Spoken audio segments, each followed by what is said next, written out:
Hello! Today we're going to be making these Pokeball cream cheese pastries using these simple ingredients. We'll start off with the cream cheese filling, which is just cream cheese, sugar, and vanilla. Just throw them into a bowl and mix until smooth.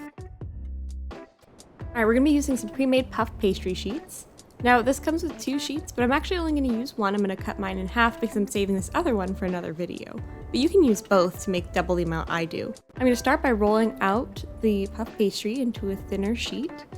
This will give you more surface area to work with. Be sure to flour your work surface so you won't get stuck later.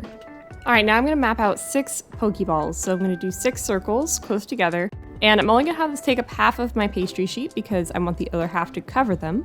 Once I have my 6 circles pressed, I'm going to cut off a line of excess at the top. I'm going to use this excess for the details of the Pokeball later. And then we'll cut this in half and use the other half to cover the cream cheese filling. We're going to be putting in our cream cheese filling along with any fruits that you would like. I personally like to use blueberries and strawberries.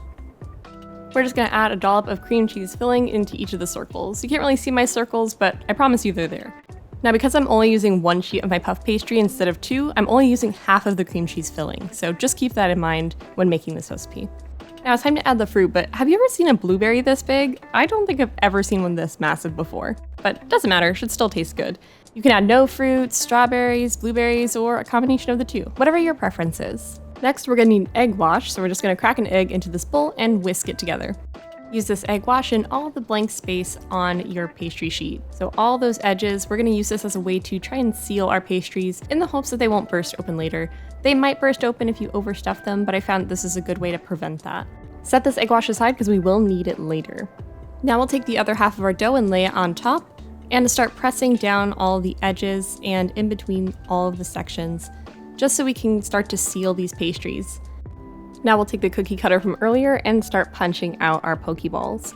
And once you've punched it out, make sure to go along the edge and once again just pinch the edges closed to try and prevent any leakage later. Punch out all 6 of them, and I'm just going to place them on a baking sheet. That's where they're going to stay for now.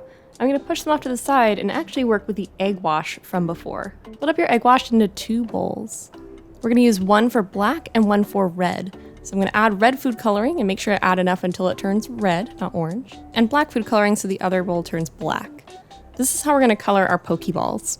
I think these colors look pretty good, so I'll set them off to the side. And now we're going to focus on that extra dough we saved earlier. I'm going to use the ring cutter and just punch out a stripe, and this is the stripe that I'm going to put along the Pokeball. It was a little too thick, so I cut it in half, and let's just check.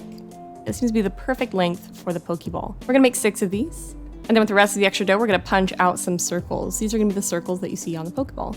Now I ended up running out of space to cut the circles, so I kind of smushed the dough back together and got circles out of that. It wasn't ideal, but it worked. Next, we're going to brush down the stripes with the black egg wash. And now we're ready to start assembling the Pokeballs. Brush down the top half of each pastry with the red egg wash.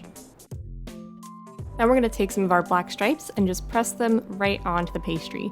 Be careful not to touch the other part of the pastry with your fingers because you'll spread the food coloring. Lastly, we just need to add the dot right on the top, and we're done shaping. All that's left is to bake these in the oven.